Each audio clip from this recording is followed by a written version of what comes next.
hottest and freshest music station, the new 103.6 Hot FM.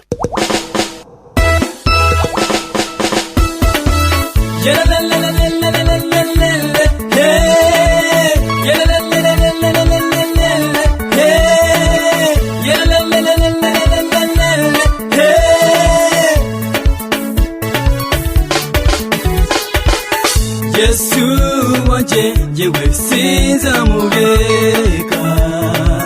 inshuti yanje Yesu wanje yewe sinzamureka, kubera ko yampfiriye umusaraba, yanyishyuriye igiciro, ko yampfiriye umusaraba, yanyishyuriye igiciro, uko njye mundeba Yesu wanje ubwo yampfiriye ku musaraba, akabambwa kubw'ibyaha byanjye, uko njye mundeba Yesu wanje ubwo yampfiriye ku musaraba, akabambwa kubw'ibyaha byanjye, inkoni yakubiswe umwami ngo mbone agakiza, inkoni yakubiswe umwami ngo mbone agakiza, acungurwa amaraso ya Yesu, haleluya, acungurwa amaraso ya Yesu, haleluya, acungurwa amaraso ya Yesu, haleluya, amen, amen. Yesu niwe gakiza kanje, jewe sinzamureka, kubwo kunkiza muhaye ubuzima bwanjye, iminsi yose niwe nzira kandi n'ukuri kandi n'ubugingo butazashira. Yesu niwe gakiza kanje, jewe sinzamureka, kubwo kunkiza muhaye ubuzima bwanjye, iminsi yose niwe nzira kandi n'ukuri kandi n'ubugingo butazashira.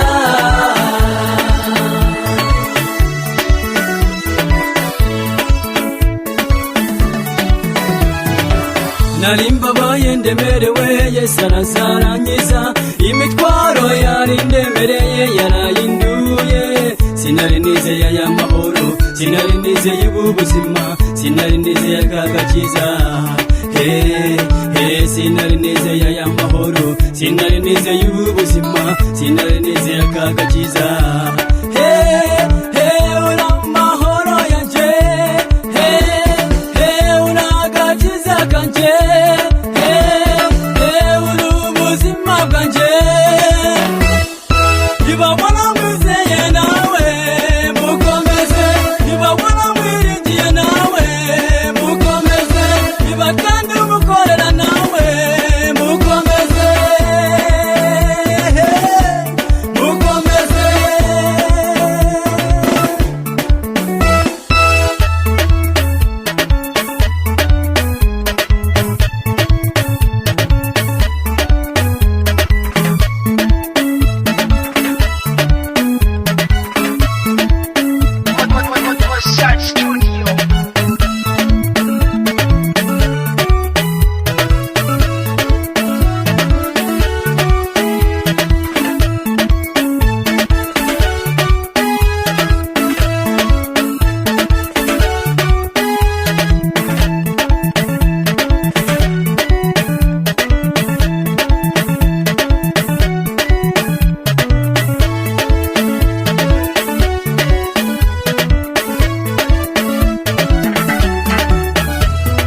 Yesu niwe gakiza kanje, jewe sinzamureka, ubwo kunkiza muhaye ubuzima bwanjye, iminsi yose niwe nzira kandi n'ukuri kandi n'ubugingo butazashira.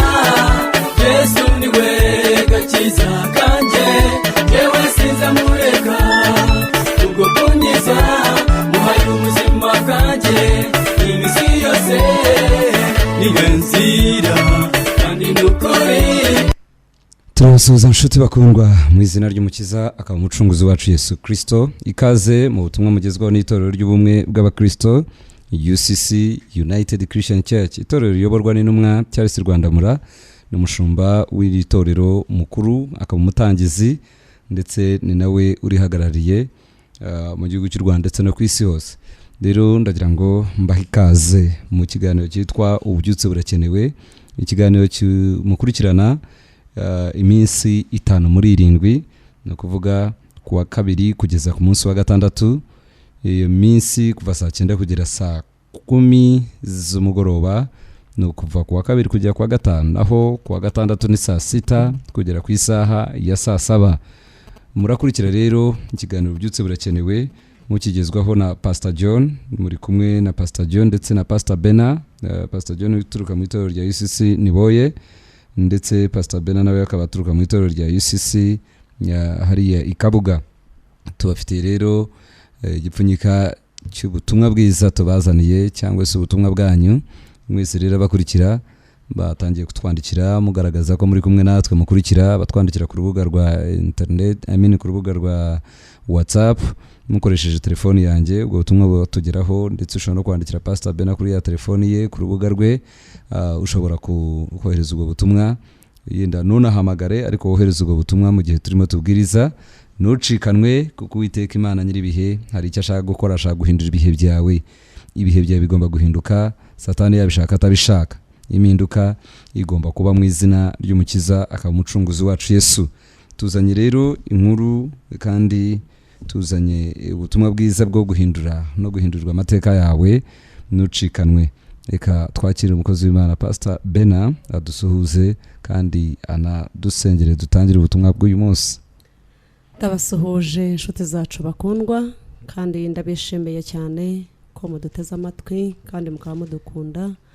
Abikabuga ndabasuhuza, abakristo ba UCC Kabuga ndetse n'abakunda UCC Kabuga ndabasuhuza, kandi mbakumuza umugoroba w'amateraniro meza cyane arimo kubohoka no guhura n'Imana. Turabasuhuza mwese mwebwe abatwohereza ama message mutwizeye ko turi abakozi b'Imana kugira ngo tubasengere. Rero Uwiteka Imana arusheho kubaha umugisha cyane. Reka dusenge. Mana yacu, mu izina rya Yesu ducishijwe bugufi cyane munsi y'ukuboko kwawe, turagushimira ineza yawe n'urukundo rwawe. Tugushimiye kuri Imana ituzi kurusha uko twiyizi. Tugushimiye kuri Imana wateganyije uyu munsi wa none. Ikirere niwe wagitegetse kugira ngo tubashe kugera muri studio tubwire ubwoko bwawe icyo wadutumye.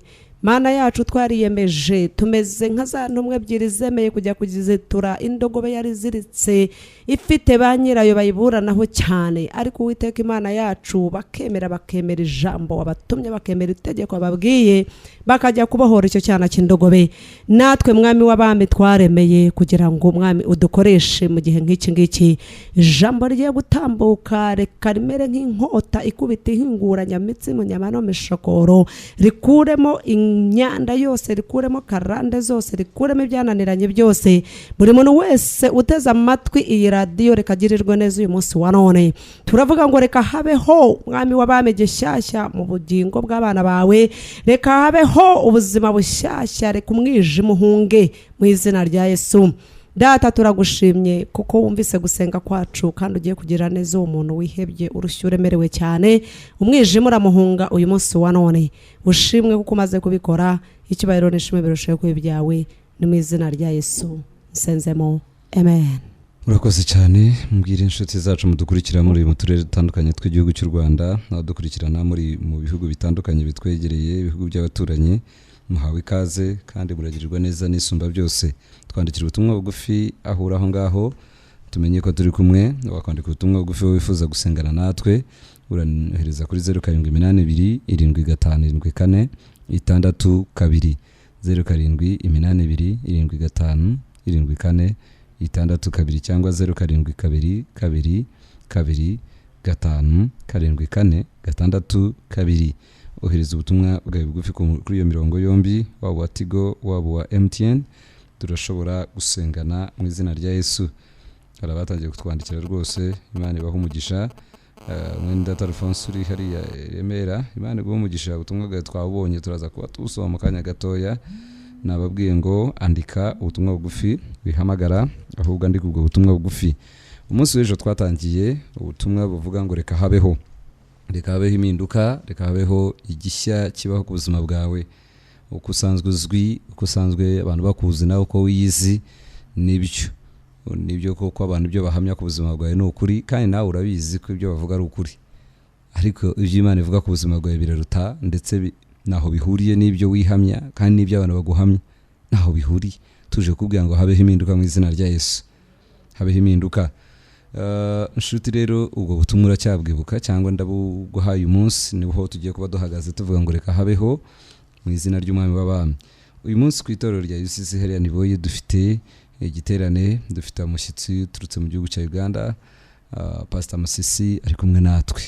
Mukunda abamuza bigeze kumwumvaho ku maradiyo hano mu Rwanda, ndetse mu itorero rya UCC hariya Gikondo. Ubu ngubu ndajya mbabwire ko turi kumwe hariya kuri UCC Niboye. Nucikanwe kuri uyu wa gatatu ku isaha ya 10 uvuye kazihute uze ubane natwe.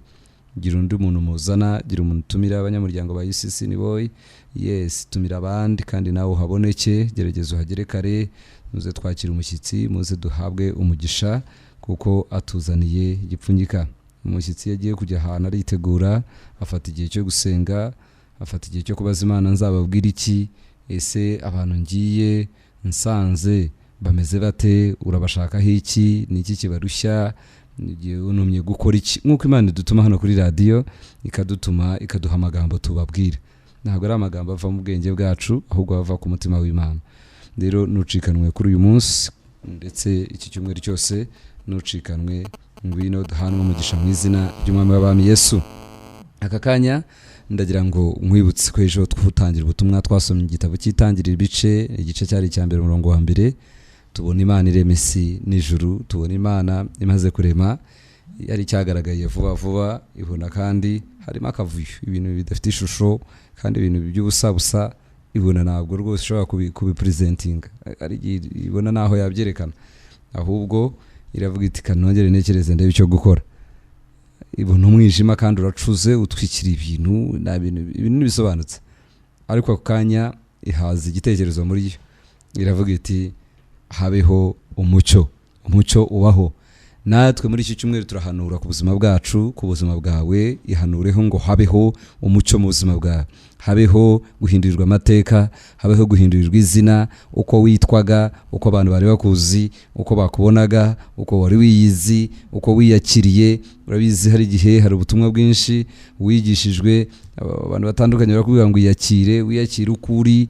Ntabwo tuje kubwira kwiyakira, none turakubwira kwiyakira mu bibi. Yesu ntabwo yaje kutubwira kwiyakira, Yesu yaje kutubwira impinduka, yaje kutubwira ko ibintu byahinduka. Ntabwo umucunguzi turamya, ntabwo umucunguzi dukurikira atubwira kwiyakira. Wiyakire n'ubukene bwawe, oya. Ntabwo akubwira kwiyakira n'inzara iri iwawe, ntabwo akubwira kwiyakira n'iyo ndwara, ahubwo arakubwira ngo va mu buriri bwawe, ikorere uburiri bwawe utahe. Ahubwo arakubwira ngo rambura ukuboko, wowe unyunyutse ukuboko. Ahubwo arakubwira ngo wowe wapararije, arategeka ngo habeho gukira.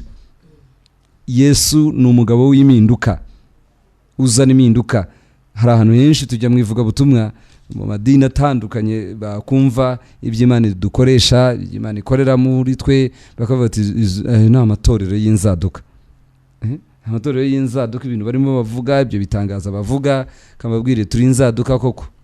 Ntabwo tubihakana ko tutari inzaduka, turi inzaduka iwanyu. Natwe izi mbaraga za Yesu zikorera muri twe n'inzaduka, ko amadini twabanjemo ntabwo twari twakabonye izi mbaraga, ntabwo twigize tuzibona. Nawe wigeze azitubwira, nawe wigeze atubwira ko hari imbaraga zibatura umuntu mu cyaha, nawe wigeze atubwira ko hari imbaraga zikura umuntu mu buretwa, mu bukene, mu gahinda, mu migozi n'iminyururu y'umwanzi. Nawe wigeze abitubwira. Jewe babanje kunshumba no kunyobora kuva mu muto bwanjye, banambatije ndagahinja, bambatiza ndagahinja, ariko uko ngenda nkura ntibigeze bambwira ko Imana ifite imbaraga. Ntibigeze bambwira ko Imana ifite imbaraga zambatura zigahindura amateka n'ubuzima bwanjye. Banyigishaga gusa kwishushanya, ibyo bakoraga nanjye nibyo nakoraga, nkibombarika, nkigira nkaho rwose ndi mu bumana, ariko kamere ari kamere. Ntabwo bigeze banyereka ko hari umwuka wera ushobora kumbatura kuva mu bata bw'icyaha, mu bata bwa kamere. Ntabwo bigeze babingisha. Yenda wowe barabikwigishije ubivamo, ariko jewe ibyo banyigishije maze kumenya no guhitamo neza, maze kuruha ibyaha, maze kuruha mfite umutima uncira urubanza, mura n'ijambo rihindura ubuzima bwanjye, nakira umwuka w'Imana n'ijambo ry'Imana, mbona ibintu birashoboka. Noneho rero nicyo gituma mvuga ngo reka habeho impinduka ku buzima bwawe, habeho impinduka mu rugo rwawe, wowe ubogoza, wowe urira wabuze uguhoza, wowe ushavuye, wowe wabuze uguhumuriza, reka habeho impinduka mu rugo rwawe mu izina rya Yesu. Tuje kwamamaza iki cyumweru kuri uyu munsi, turavuga ku buzima bwawe ngo habeho impinduka mu izina rya Yesu. Igomba kubaho, Satani yabishaka atabishaka, si ubushake bwa Satani kumera neza, ntabwo Satani abishaka kunezerwa kwishima.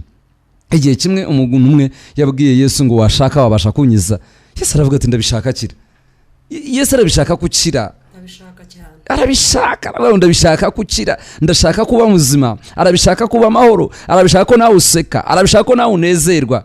Rero reka habeho umunezero, habeho ibitwenge nawe useke, habe ibitwenge nawe useke. Satani arimo arihimbaza avuga ngo yarakurangije, yagushize ku minyururu, yagushize kandoya, ariko tuje kubwira ngo habeho kuziturwa mu izina rya Yesu. Amen.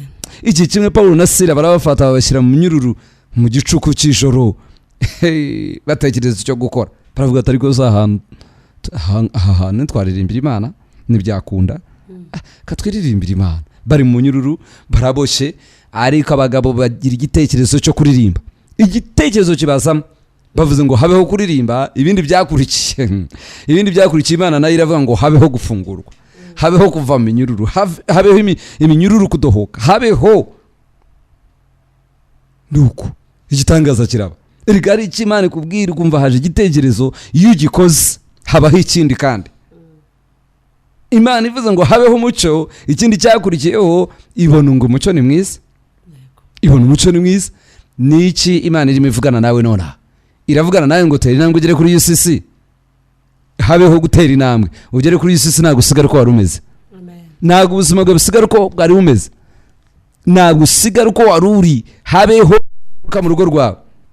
Tuje rero kubwira ngo reka habeho impinduka, habeho gutera intambwe, habeho gukorerwa ikintu gishya mu buzima bwawe. Satani ye kukwihererana nshuti mukundwa, ntabwo tuje kubwira ubutumwa bwo kwihanganira ibikubabaza no kwihanganira ibyo ngibyo utari bushobore rwose no guhagararamo, kuko abantu benshi ikigero cyo kubabara kwawe aho warugeze, aha niho Imana igomba kugutabarira. Tuhagaze mu butumwa buvuga ngo mu gihe cyo kwemererwamo irakumviye kandi iragutabaye. Imana iragutabara. Harabaho gutabarwa ku buzima bwawe, harabaho gutabarwa mu izina rya Yesu. Igihe cyo kwemererwamo cyawe ni iki ngiki, urababaye bihagije. Hari umuntu wanyandikiye ubutumwa bugufi, urambwira uri Nyamasheke, uravuga ngo urababaye bihagije, ngo none ngo urumva ngo Uwiteka yashyira iherezo kuri uko kubabara. Ariko uburyo yandika avuga iherezo shyira ku mubabaro we, yarwaye parariza, araryamye igihe kinini, imyaka iragera muri 4, ababazwa n'umwanzi, n'ubu ushobora kubunyumva. Mfite ubutumwa bwawe, mfite ubutumwa bwawe, kandi Uwiteka Imana hari icyo ari bukore mu buzima bwawe. Urimo urasaba urupfu, urasaba ko wipfira, ituma icyo twumva, ituma ugihumeka. Hari ubungambi ifite ku buzima bwawe. Kubabara siko gupfa, kubabara hari impamvu Imana ishaka kumenya ku buzima bwawe, hari icyo Imana ishaka. Kuko burya wibuke aya magambo Paul yavuze ngo ihumure twahumurishijwe, iryo twahumurijwe niryo tubahumuririsha. Burya uwababaye arahumurizwa, akazahumuriza n'abandi, arakira, yamara gukira akazafasha abandi. Amen. Nicyo gituma kubabara nako gukenewe, ubabaramo igihe, hanyuma nyuma y'uko kubabara Bibiliya ivuga ngo imigambi ifite ku buzima bwanyu ni myiza, ibyo mbatekerezaho ni byiza, ni amahoro si bibi, ni byiza si bibi, kugira ngo mbaremo umutima w'ibyo muzabona hanyuma. Urababaye, ariko hari ibyo Imana ishaka gukora mu buzima bwawe. Don't give up. Wikwiha Satani ngo uti njyana mpfe. Uramutse upfanya ako kababaro ntabwo wabona n'ubugingo buhoraho, ntiwazabona Imana, ahubwo uhawe amahirwe yo kwizera. Niba warakijijwe ukaba utwumva aka kanya uca mu buzima bugoye, uca ahantu hakomeye, ndagira ngo mwibutse Bibiliya ikivuga. Abaheburayo ibice 10 umurongo wa 35 ukamanuka na 6 na 7 8 9. Bibiliya tuvuga ngo abakiranutsi bazabeshwaho no kwizera, bazabeshwaho no kwizera. Ngo ariko umukiranutsi nasubira inyuma akava muri byizerwa, ntabwo umutima w'Imana uzamwishimira, ntabwo Imana izamwishimira. Imana niyishimira abasubira inyuma, niyishimira abasubira kuraguza, niyishimira abasubira mu bupfumu, niyishimira abaheze mu bupfumu, niyishimira abiringira abapfumu, niyishimira abimuye Imana, niyishimira abayimuye. Wowe utwumva ucuragura, uroga, udaguza, uterekera ubutunzi bwawe bwose n'ibyo ukora byose wiringiye amarozi uyambariraho, warayacukuriye mu nzu yawe, ugira icumba cy'imandwa zawe ujya kuramya, ntabwo Imana yishimiye ibyo ngibyo. Irashaka guhindukira. Reka habeho guhinduka mu buzima bwawe, habeho impinduka mu izina rya Yesu. Tugiye kubasomera icyanditswe, tugisanga mu gitabo cya Yubu ibice 14 umurongo waho wa 7. Turavuga ko hagomba kubaho impinduka byanga bikunda. Hari ikimana igiye gukora mu buzima bwawe, wowe ugihumeka, wowe ukiriho. Yesu hari icyo ashaka gukora mu buzima bwawe, kandi abantu baraza kukimenya. Yobo ibice 14 n'umurongo wa 7. Ijambo ry'Imana haranditse ngo erega hariho ibyiringiro yuko igiti iyo cyatemwe cyongera gushibuka kandi kikajya kigira amashami y'ibitontome, nubwo umuzi wacyo usazira mu butaka n'igishyitsi cyacyo kigahera mu mukungugu, iyo cyumvise amazi cyongera gushibuka kigatoha nk'igiti kikiri gito. Ariko umuntu we arapfa akagendanira ko. Niko umwuka w'umuntu, nukuri umwuka w'umuntu urahera, ubwo akaba arahe. Ubwo akaba ari he? Inshuti mukundwa, ndashaka kumenya uyu muntu uvugwaho ni umuntu utagira kwizera. Uyu muntu uvugwaho arimo avuga muri iki cyanditswe ni umuntu utagira agakiza, ni umuntu udafite ijambo ry'Imana muri we, ni umuntu utagira isezerano, ni umuntu w'Imana utarigeze amenya ko mu Mana afite isezerano, ko Imana ari se. We arahera, umwuka we ugahera. Ngubwo akaba ari he? Ndetse arimo abaza umuntu ubuntu. Aravuga ekano person, aravuga umuntu wa kamere, aravuga umuntu utarigeze, utagira umwuka wera, utagira umwuka w'Imana. Reka turebe ubuzima bwacu bugereranye n'iki giti. Bibiliya ivuga ngo erega hariho ibyiringiro yuko igiti iyo gitemwe cyongera gushibuka. Gishibuka gite? Aravuga ati kandi niyo cyaba icyo giti cyajya ngo kandi kikongera kikagira amashami y'ibitontome, kirongera kikera imbuto, kikagira amashami, kikagaba amashami. Naho cyaba cyarakokotse, naho baba baragitemye igishyitsi cyacyo, bagatema igice cyo hejuru, igihimba, bagasigaza igishyitsi ndetse n'imizi yacyo mu gitaka. Hari ibyiringiro ko iki giti nicyongera kumva amazi, nicyongera gusukirwa amazi, kizongera gishibuke. Aya mazi usukirwa, amazi asukirwa iki giti ni ayahe? N'iri jambo tukuzanira, tukugereranyije n'igiti. Wowe utwumva aka kanya, yendura igiti cyatemwe, waratemwe mu buryo butari bumwe, mu bukene, wakubiswe n'imbaraga z'umwijima, abantu bose bakuvuyeho, umugabo yaragutaye, umugore ntabwo akikumva, ibibazo birakuremereye, ufite imyenda ya banke se, uratwumva, agahinda ni kose mu buzima bwawe, nawe umeze nk'iki giti cyatemwe. Ariko hari icyo Imana ivugana nawe. Niba ubasha kuba utwumva uyu munsi wa none, ukumva aya magambo tukuzanira, hari ibyiringiro. Uwiteka Imana nyiribihe agiye guhindura ibihe byawe. Ndavuga ngo habeho guhindurirwa ibihe ku buzima bwawe mu izina rya Yesu. Habeho guhindurirwa iminsi yawe ihinduke, umunezero wawe ugomba kugaruka mu izina rya Yesu. Iyo nsomye iki cyanditswe, ndabona hano ngo nubwo umuzi wacyo usazira mu butaka n'igishyitsi cyacyo kigahera mu mukungugu. Iyo cyumvise amazi cyongera gushibuka, kigatoha nk'igiti kikiri gito. Imana iravuga ngo habeho gutoha mu izina rya Yesu. Turavuga ngo harabaho gutoha mu izina ryera rya Yesu Kristo. Wowe wari umaze gukayuka, kumirana, gushiramo ibyiringiro, kweyanga, kwizibukira. Hari abantu bizibukiriye kumva atagishaka no kugera mu rusengero. Come on, mu izina rya Yesu turavuga ngo hagomba kubaho kongera gutoha. Urongera ubigiti cy'igitontome, urongera ugaba amashami, urongera, kuko aya magambo tukuzanira n'amazi. Turayegeranya n'amazi yongeye kwakirwa, uyakire mu izina rya Yesu. Dore akora ikintu gisha, habeho impinduka ku buzima bwawe. Inkuru yawe ihinduke mu izina rya Yesu. Turavuga ngo inkuru yawe igomba guhinduka mu izina rya Yesu. Pastor, gira abantu uvugana nabo.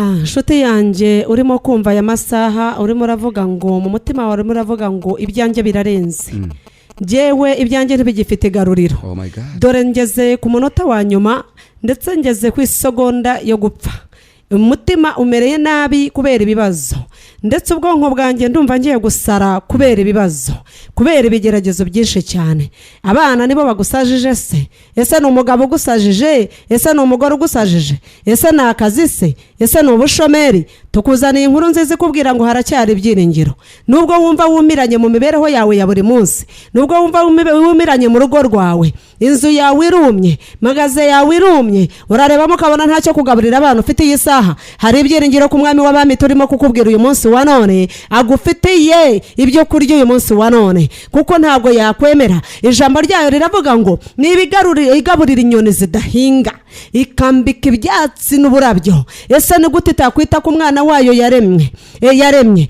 kuko ijambo ryayo riratubwira ngo yagiye kurema umuntu iravuga ngo reka tureme umuntu ufite ishusho yacu usa natwe bimenyesha ko yitaye ku muntu cyane kuruta ikiremwa cyose kiri ku isi ntabwo rero Imana yakwirengagiza irakuzi inshuti yanjye witakaza ibyiringiro byawe uri no mu rusengero umaze no kureka umurimo w'Imana uravuga ngo n'Imana ntacyo imbwiye kuko mpora nibigeragezo uyu munsi bambwira Imana ejo nkumva ndiringiye ejo nkongera nkahura n'ibindi ejo bundi nkongera nkahura n'ibindi kandi bambwira Imana ndimo ndakubwira ko uyu munsi wa none Uwiteka Imana yashyize iherezo ku kibazo cyawe wumva gusa nk'umiranye wumva guheze mu butaka wumva gusa nk'uwo barimo gucukurira imva uraryama ukabona uri mu irimbi uraryama ukabona ntugiye kurangiza n'imyaka iri imbere yawe uravuga ngo nta n'imyaka 40 nzagira nta n'imyaka 30 nzagira hari ibyiringiro ku buzima bwawe uyu munsi wa none tukuzaniye inkuru nziza ikubwira ngo naho ubuzima bwawe busa nk'aho bwumagaye naho ibitekerezo byawe wumva bisa nk'aho byumagaye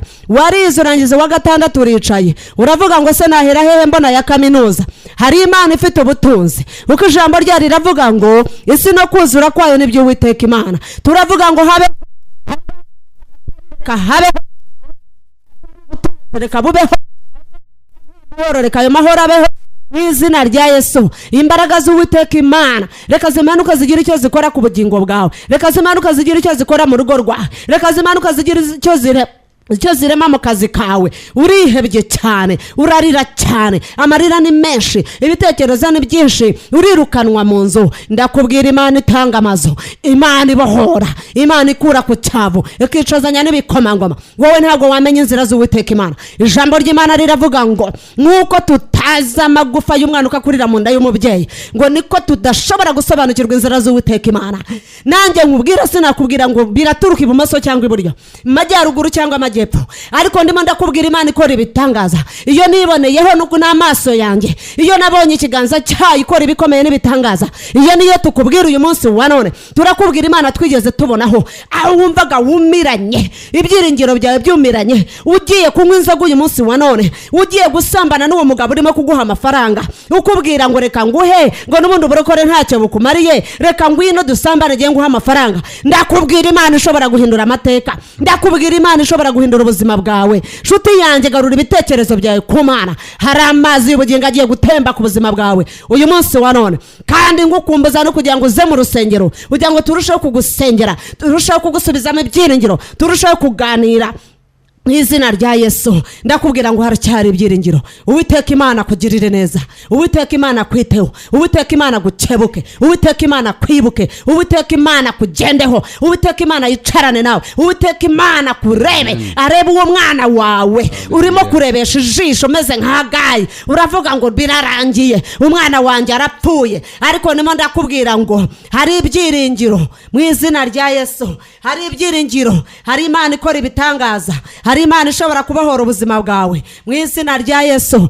hari Imana ishobora kubohora ubugingo bwawe mu izina rya Yesu wikwiheba Imana yamuguhaye ishobora kumukiza Imana yaguhaye umugabo ishobora kumutabara wowe uravuga ngo ndahambiriye ibyanjye ndagiye uri umudamu mugenzi wanjye ndimo ndakubwira Imana ishobora kugutabara ndimo ndakubwira Imana ishobora kumugarura ndimo ndakubwira Imana ishobora kugarura urugo rwawe rukongera rugasanwa niba iki giti cyumvise amazi imizi gusa kumva amazi cyongera kikazamura ibibabi ibyo byose turabizi turi abantu ku isi kikongera kikumva uburemere bw'amazi kikavuga ngo dore ubuzima buragarutse. Niko Kristo Yesu agiye kugarura ubuzima mu rugo rwawe, niko Kristo Yesu agiye kugarura ubuzima mu mubiri wawe. Imbaraga z'Uwiteka Imana reka zigusure kandi zigusange. Yesu arusheho kukugirira neza. Amen. Urakoze cyane inshuti bakundwa muteze amatwi, turimo turanegereza kwakira telefoni zanyu. Ube witegura ushyiramo amayinite.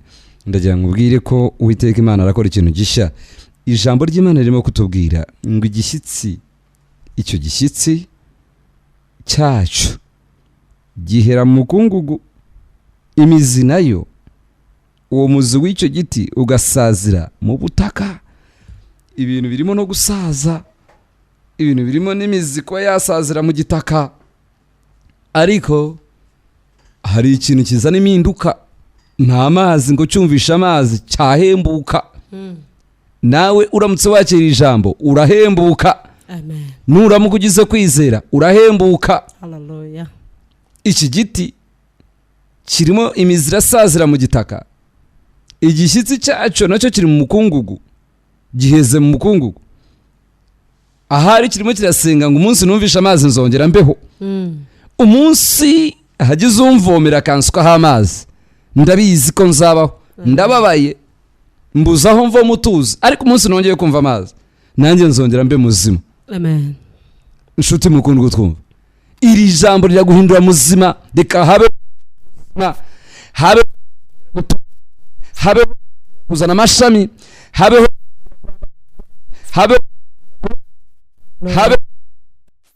biro. Amen. Kambabwire ntabwo mwari muhari. Umukecuru umwe witwa Sara, igihe kimwe habayeho kwibukwa n'Imana. Hallelujah. Habayeho kwibukwa n'Imana mu myaka 90. Habayeho gusama, habayeho kongera kuba muto, habayeho kongera gusubira buto. Ubore baracuze, yararenze urucuriro. Habayeho igitangaza. Hallelujah. Habayeho igitangaza mu buzima bwawe mwene data twumva. Amen. Turavuga ngo habeho. Amen. Yashize mu munyu. Habeho yawe yapararije. Habeho impinduka kuri uwo mugongo wawe utagishobora kunama. Habeho impinduka kuri uwo mutwe urumva. Habeho gukira mu izina rya Yesu. Amen. Mu izina rya Yesu. Turabivuga turi mu mavuta y'Imana. Turabivuga twambaye ubushishi bw'amanga. Imana yadutumye ngo habeho impinduka mu izina rya Yesu. Turakwizera, nawe turakwizera guto cyane, gutuma ushobora guhaguruka kuri icyo gisasiro cyawe, muri ako kagare kawe, muri maze kwicariye muri ubwo bukene. Wewe imbaraga z'amarozi, wabashwe n'imbaraga z'urupfu, wabashwe n'imbaraga z'ubwoba, uhora ufite ubwoba, habeho gushira ubwoba mu izina rya Yesu. Turohereza ijambo ku buzima bwawe. Habeho mu nda yawe, ububyutse bugaruke mu mutima wawe. Wewe wari warakayutse utagikunda Imana, nta ndirimbo ikigufasha, nta butumwa bukigufasha. Habeho impinduka. We wasitaye ukagushwa na bene so, habeho guhembuka no kongera garuka mu nzu y'Imana. Wihunga Imana, wiva mu nzu y'Imana. Habeho ibitekerezo bishya, ibitekerezo byo gukunda Imana no kongera gushaka Imana. Wewe wahambira ibyawe ukavuga ngo nuzongera kuyikorera, habeho impinduka mu izina rya Yesu. Wowe uvuga ngo nuzongera gutanga mu nzu y'Imana, habeho impinduka. Nurekera gutanga, no gukena kwawe kuraba gutangiye, no kuboho kwawe kuraba gutangiye. Nurekera guterana, n'abadayimoni baragaruka bose. Inshuti mukundwa twumva, igihe kirageze. Uwiteka Imana akora ikintu gishya mu buzima bwawe. Habeho impinduka mu izina ry'Umwami. Akira ubutumwa, akira ubuhanuzi buje iwawe mu rugo rwawe. Uravuga ngo papa wawe ntiyakizwa, wa musore utwumva, wa mukobwa utwumva, uravuga ngo papa wawe yabaye akahebwe, abantu baramubwirije ngo rwose nta mpinduka ubona. Harabaho gukizwa. Yesu abagendere mu rugo rwanyu, Yesu abasure mu nzu yanyu. Mugomba kujya mujyana mujya gusenga, muzajya muzana mu rusengero, muzajya muzana muri UCC, muzajya muzana uwo nguwo wari waraheza aho ngaho arwaye. Ndavuga ngo habeho kwambara imbaraga. Ubugomba mbari bwe bwambara imbaraga mu izina rya Yesu. Ndarambura ukuboko, ndafatana n'uwo muntu wari urwaye mu buryo bw'umwuka. Urahaguruka mu izina rya Yesu. umunezero, zikubuza ibyishimo. Wewe wagenderaga mu mbago, wewe wagenderaga mu mbago, mu izina rya Yesu turasengera umugongo imitsi ya gukomera, ubwonko bwe gukomera, turarema impinduka mu izina rya Yesu. Wewe wari warahumye amaso, turavuga ngo amaso yo gukira mu izina rya Yesu. Turi mu butumwa bwo kuremereka. Iyo haje ijambo nk'iringiri ngo habeho, buba ari ubutumwa bwo kurema. Tuba turi mu butware bwo kurema, turarema impinduka ku buzima bwe mu izina rya Yesu. Wewe wicaye mu rugo aho ngaho, haguruka wihuta ugere kuri UCC, haguruka ugere ku butaka bwera, haguruka ugere kuri UCC Niboye, UCC Gikondo, UCC Kabuga, UCC Nyamata. Imbere y'Imana hari icyo Imana ishaka gukora. Pastor, hari umuntu ushaka kumva icyo uvuga muri aka kanya, kuko umwuka w'Imana ari kuri wowe. Ijambo ry'Uwiteka Imana riravuga ngo hahirwa wizera ataranabona. Tera intambwe ze, wihakana n'umutima wawe, wihakana n'ibitekerezo byawe. Abo ni bakuru b'amasinagogi barimo kukubuza, abo ni babandi ba nyirindogobe, babandi bigize ba nyirindogobe, kandi hari nyirindogobe mukuru wadutumye. Duri mu mbaraga z'umwuka wera nka za ntumwa uko zagiye zifite imbaraga z'ijambo rya Yesu, uko yazibwiye ngo mubwire ba nyirikirogobe ngo ni njyewe ubabwiye ngo mukizane. Natwe Kristo Yesu yadutumye ku bugingo bwawe, wowe uteze amatwi, wowe uvuga ngo ariko mubizi nka wa wundi wigeze kumakanya avuga ngo sinigeze mbabaraho. Umva reka nkubwire, twarababaye ariko ubu ntitukibabaye kuko Kristo Yesu yatugiriye neza. Niyo mpamvu utabisobanukirwa. Niyo tubonye ku isura ushobora kubona dusa nk'abatesi nko tutigeze tubabaraho, ariko umuteto n'isura nziza nuko tumeze, nuko tugenda, nuko tumeze ni Kristo Yesu. N'amazi yaje ahura n'imizi yaboreye yayindi baravuga kuma ndetse igera aho ngaho ikanamungwa. Iyo imaze igihe tumva amazi, nawe umeze nk'amagufa yawe yamunzwe, urumva mu mubiri wawe uribwa uryarya. Ngwino ariko ubundi wumva ubuhamya bw'abana b'Imana barimo gukira mu izina rya Yesu. Hari umuntu umaze kumbwira, wambwiye umunsi w'ejo ko Imana yamubohoye indwara yari amaze iminsi ashyira abaganga barananiwe, ariko Kristo Yesu amugirira neza. Icyo nzi cyo ku cyumweru azatanga ubuhamya hariya kuri UCC Kabuga. Utegereje iki wowe? Nawe umeze nka ya mizi ya cya giti cyumiranye, kandi ntabwo yari ifite uko yabigenza usibye gutegereza amazi. Utegereje amazi ya hehe? Unyweye ya robine biranze, unyweye imiti y'ibishaka biranze, unyweye ibinini biranze, unyweye y'abatampera biranze, ariko hari Imana ishobora kugukorera ibyo ngibyo. Ndakubwira Imana yanabaye, ndakubwira Imana yagaruye amazi y'ubugingo ku bugingo bwanjye. Nari narumiranye. Ese urashaka nongere ngo usubiremo ubuhamya? Uzaza uzabusanga ku rusengero, singiye kubusubiramo nona. Reka Yesu akugirire neza, wizerere ijambo uyu munsi wa none urahura n'igitangaza cyawe. Inshuti bakundwa muteze amatwi, hari umuntu tuvugana nawe, hari umuntu dufasha hirya aho ngaho, hari umuntu waba urimo ufashwa wubakwa, hari umuntu urimo uhembuka byumva, hari umuntu wumva kwiri ijambo ari irye ahuri. Ndagira ngo mbwire ngo tumenyeshe niba udukurikira ukumva iri jambo ni ryawe, ukumva ubutumwa buzanywe n'itorero rya UCC bugufasha, menya ko Uwiteka Imana Nyiringabo kudutumyeho. Turavugana n'umutima wawe, ntabwo tuje kwemeza abantu mu bwenge bwabo no mu buhanga bwabo n'ibyo bize, ahubwo tuje kubwivugana n'imitima ibabaye.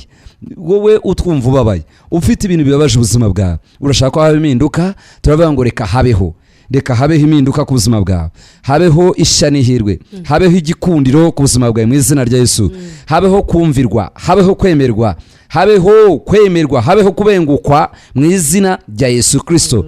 Kuri ubu umusore uje mu buzima bwawe nazakubeshya mu izina rya Yesu, ntabwo azaba umunyabinyoma, azakubera uw'ukuri. N'uwo nguwo wari umaze igihe usaba mu izina rya Yesu, reka waze mu buzima bwawe. 2017 kubera umwaka w'ubuhamya bwawe. Wa musore we, umukobwa wese wahuye nawe yarakubeshe, wasanze ari umutekamutwe, habe muvuye ku Mana, uwo nguwo Uwiteka kuzana uzakubera umunezero, akuzuza icyuho kiri mu mutima wawe. Habeho impinduka mu izina rya Yesu. Papa wowe utwumva, uravangwa abana barakubeshe, abana bawe nawe ukubwira ukuri, harabaho kubanira mu izina rya Yesu, baza bapfukame bihane. Mama utwumva, umugabo akubeshe kenshi, nakuri ko mwashakana, habe kwihanira iby'ukuri mu izina rya Yesu. Bwawe mu izina ry'Umwami w'abantu, turavugana n'umuntu umaze igihe kirekire mu izina rya Yesu. Uwiteka bigukorere, Imana ikugirira imbabazi, kwibuke. Uwiteka Imana Nyiringabo akora ikintu gisha aha yabuze kuri ubu ngubu turasanga amafaranga aze umufuka wawe mu izina ryera rya Yesu Kristo. Niba kwishyura habeho kwishyurwa Uwiteka Imana nyinga bakora ikintu gisha, habeho ikintu gisha amatwi, habeho ingingo zawe zaraguye ibinya, wajyaga wikanda ukashaka kwiyumva ukishuna ukishinga inzara wumve ko wumva, ariko habeho kumva noneho mu izina rya Yesu. Ugutwi kwawe kumwe nikumvaga habeho izina rya Yesu. Ijisho ryawe rimwe ryakuryaga habeho mu izina ryera rya Yesu Kristo. Ingingo zawe wari urwaye igifu habeho gukira mu izina rya Yesu. Turahanura ngo mukira ndabyumva, hari umuntu n'ubohoka ndabyumva. Turahanura ku buzima bwawe ibinduka ibihe muri iki cyumweru. Amen. Turashaka kwakira telefoni z'abantu. Hari abantu bakira ubutumwa bwabo, hari abantu bakira ubuhanuzi bwabo. Habeho mu izina rya Yesu. Inshuti yacu urimo duhamagara, urinde uri hehe? Allo, aragiye. Wongere uhamagare, tugeze umwanya wo kwakira telefoni zanyu. Turashaka kumva abaduhamagara, murifuza ko dusengana, murifuza ko tubafasha. Andika ubutumwa bugufi bwohereze kuri 07 82 75 74 6. Hello. Karame. Agnes Kabuga. Yego. Tunoza amasengere wa mubyeyi wanjye uri kwa muganga. Kugira ngo abyare. Muri mukazi wawe turamusengera Uwiteka Imana nyinga bakora ikintu gishya. Agnes urakoze kuri ambasaderi mwiza. Ujye ubwira abaturanyi bawe, ubwira inshuti zawe bajye bakurikira iyi radio aya masaha. Ndababwira nuko uzababarirwa nibakira nibakizwa. Amen. Yesu agumugisha. Amen. Akoze. Hello. Hello. Nkuru nziza Nyarutarama. Nkuru nziza urashaka Imana iguha akazi. Twarakubwiye ari kugerageza natugereho tugusengere. Ukeneye akazi. Na ntushobora kugenda se?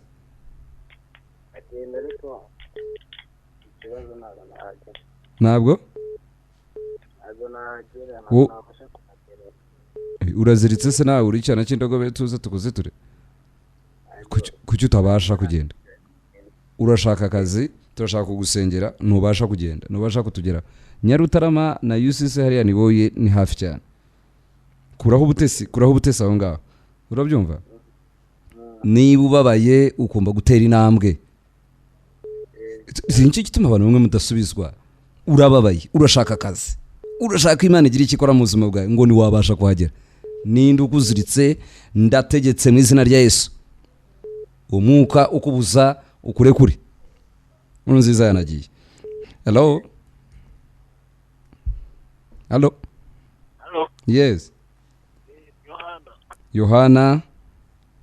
Ndango munsengere. Uherereye he Yohana? Hano Kimisagara kwiye ko. Wifuza iki? Uza ko mwansengera ugasenga n'umugore wanjye ararwaye. Umugore wawe ararwaye? Umugore wawe ararwaye turamusengera. Aryamye hari ibintu bijya bimufata mu. Nawe rero wari ukwiye gukora uko ushoboka tugeraho tukagusengera. Ukazana n'uwo mubyeyi akarambikwaho ibiganza tukamusengera. Ufite akababaro k'umugore wawe aradasinziriye kandi nawe nusinzira. Mwihute rero mutugereho, turi mu bihe by'amasengesho. Nimukwiye gucikanwa ngo muhere iyo ngiyo. Uwiteka ari cyakora. Imana niba ifite ahantu ivuga hari ukuboko kwayo irimo ikiriza abantu, nukwiriye gutinda. Urakoze Yohana. UCC niboye ikorera hirya gato ya Sonatibe, ni muri Sahara, ni munsi y'ibiro by'akagari ka Niboye. Ni hano Kicukiro. Urakoze. Nuhamagara jya wibuka ko hariyo n'abandi barimo bahamagara, wihute kurasa ku ntego kandi uhe n'abandi umwanya bashoboye kutuvugisha bari ku murongo barimo bahamagara. Hello. Hello. Karame. Mutumya Kararisa. Yego Karari. Wibugesera. Yego. Numvise ubutumwa bwawe numva buranshimishije cyane. amen. Clarisse Imana iguhe umugisha. Nsengera muri Yusisi Nyamata. Uruwanye Yusisi Nyamata. Imana iguhe umugisha Clarisse kandi kwagure igukomeze kurushaho. Yego. Habeho impinduka mu izina rya Yesu. Nukuri. Turacyahanura ku buzima bwawe ngo ibitangaza byiyongere mu izina rya Yesu. Nukuri birongera cyane. Umuryango wawe umeze neza, umutware n'abana Bose baraho nta kibazo bafite. habeho impinduka mu izina rya Yesu. Amena. Amen. Habeho impinduka mu izina rya Yesu. Amena. Amen. Yesu abaho umugisha. Yego nawe pastor. Urakoze cyane. Katwakira abandi. Koze. Urumva uwo muryango barimo barabona impinduka buri munsi. Uyu muryango bigeze gucumbikira umupfumu bamarana igihe avuye mu gihugu cy'u Burundi. Aba bakijijwe, uyu mupfumu yari yarabateye ubwoba, arababwira ngo rwose nibitandukanya nawe bazapfa, abatera ubwoba. Ariko habaye impinduka, bazanye ibintu byose by'ibinyoma by'abapfumu bari barasize muri urwo rugo, turabitwika ku mugaragaro. So uyu muryango wa Yohana n'umufasha we Clarisse Mutumwinka barakomeye mu mwami Yesu. Abakozi b'Imana mu rusengero bakomeje gukunda Yesu no kumwegera. Niba hari undi ku murongo mbere yuko dutangira gusenga, kuko ubutumwa bwo bakomeje kutwohereza ni bwinshi, dukeneye niba hamagara kuri 02 72 072 kabiri nanone 2 5 7 4 6 iyo mirongo no murongo wa Tigo waduhamagaraho. Ukeneye MTN 0782 75 74 6 turi kumwe. Inshuti bakundwa, turavuga ngo habeho impinduka mu rugo rwawe, habeho impinduka mu bana bawe, habeho impinduka mu kazi kawe, habeho impinduka mu mubiri wawe, igikundo cy'Imana kikubeho. Hello, mwiriwe neza. Dukorera ni boy, ni hano Kicukiro, cyicaro gikuru cy'itorero ryacu rya UCC kiri ni boy, nakagari ni boy. Itorero ryitwa UCC riyoborwa na Apotre Charles Rwandamura. Yego, UCC itorero ry'ubumwe bw'abakristo. Yego, urakijijwe? Naraguye. Abyuka ahubwo mu izina rya Yesu, habeho kubyuka mu izina rya Yesu. Uherereye he mama? Kacyiru. Gerageza tugereho tugufashe, mu by'ukuri ntabwo Imana yishimira abasubira inyuma. Reka twakira abandi, turagusengera mu kanya nuve kuri radio. Okay, turakira undi muntu kuri telefone, na uri bize uhamagara ashaka kumva. Hello. Hello pastor. Karame. Mwiriwe neza. Bana ishimwe cyane. Ihimbazwe. Nanjye ndashaka umusangire. Tugusengere. Umubyeyi urwaye ejo nzamujyana kwa muganga. Witwa nde? Witwa nde? Leo Domire. Uherereye Leo Domire? Mu karere ka Gatsibo, umurenge wa Rwembogo. Gatsibo Rwembogo. Ufite umubyeyi urarwaye, urashaka kumujyana kwa muganga. Sawa, rero Imana igumisha nuve kuri radio, uri burambike ikiganza kuri uwo mubyeyi niba uri hafi nawe, dusengane urabona igitangaza mu izina rya Yesu. Muramukoze cyane pastor. Sawa. Inshuti bakundwa, turagira ngo tube duhiniye aha ngaha dushoboye gusengana n'abantu batandukanye. Pastor, usengera abantu bashaka gukizwa, bakira Yesu k'umwami n'umukiza w'ubugingo bwabo. Niba uhisemo kwatura Yesu nk'umwami n'umukiza wawe, nawe waguye, nawe wasubiye inyuma, wavuye mu byizerwa, subiramo aya magambo, vuga ngo mwami Yesu, ndagushimye kubw'ijambo ryawe, kuko rimpembuye, nongeye kuba mushyashya uyu munsi wa none. Nijeje umutima wanjye, natuje akanwa kanjye, ndakijijwe, kuva uyu munsi wa none mbaye umurokore. Amazina yanjye uhanagure mu gitabo cy'urupfu no kurimbuka, uyandike mu gitabo cy'ubugingo. Urakoze mwami kuko mbabariye. Kangusengere Mana yacu mu izina rya Yesu, uyu muntu murebe, umwitegereze, uhisemo kugira ngo ahemburwe n'ijambo ryawe uyu munsi wa none. Reka urusheho kumukiza kandi umukize burundu mu izina rya Yesu, mu mubiri no mu mutima n'umuntu w'imbere. Icyubahiro kibi cyawe mu izina rya Yesu nsenzemo. buri muntu wese watwandikiye ubutumwa bugufi bwatugezeho, dufite uwitwa Leodamir, turagusengera, ufite umurwayi, turasengera inshuti yacu witwa Muhawe n'Imana Jean, afite umugore urwaye nawe n'ibibazo byinshi bitandukanye. Jane nawe twayibonye mu Masaka, Godance turimo gusengana nawe, Agnes ifite umuvandimwe ugomba kubyara byanga bikunda, Nkuru Nziza Nyarutara mukeneye akazi, Yohana Kimisagara umugore wararwaye. Aka kanya kadusenge, buri muntu afata babara, buri muntu natangire gusengana natwe. Ukuboko kw'Imana Data kubakize, kubabohora, negetse imbaraga z'umwanzi, buri gitero cyavuye kuzimu kibare kure mu izina rya Yesu. Amaraso Yesu Kristo ababohora, habeho gukira, habeho gutabarwa, habeho kubona akazi, habeho gutsindishirizwa, habeho guhagurutswa, habeho kubyuka mu izina rya Yesu, amen. Maria Gasogi, Jenny, Frejance, Tarisisi, Kristo Yesu afate ku byifuzo byanyu, abaha akazi kandi abakize indwara zose ziri mu mibiri yanyu, hindure n'amateka yanyu mu izina rya Yesu. UCC Kabuga ikorera mu kigo kwa Richard. Telefoni zanjye ni 0788 51 3 2 0788 51 3 2 0722 5 3 4 Yesu Kristo abaho umugisha, muza muterana natwe kuko hari imbaraga zibabohora. Arakoze cyane, ndagira ngo mbabwire ko muri mumamagare kuri 0782 75 74 62 cyangwa se 0722 2 2 5 74 62 dusange kuri UCC Niboy, niho dukorera ku cyicaro gikuru cya UCC, itorero riyoborwa n'intumwa Charles Rwandamura. Vayo habwo umugisha muri biterane, adutegurire no masengesho y'iminsi 210 buri munsi, nucikana.